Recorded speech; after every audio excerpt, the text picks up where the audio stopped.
Happy birthday to you யுவான்டாக். Mom, நீங்க இறந்துட்டீங்க இல்லையா?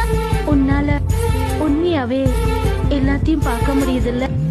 நீங்க எங்க இருக்கீங்கம்மா? ஹாஸ்பிட்டல் கிட்ட ரோட்ல. ஹாஸ்பிட்டல்ல இருந்து சீக்கிரமா போன் வரும்.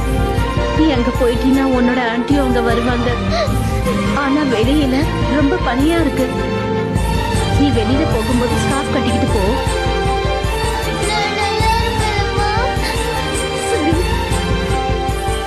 நான் இப்ப போய் ஆகணும். I love you my I love you my யுவான்டாக். நானும் தான்.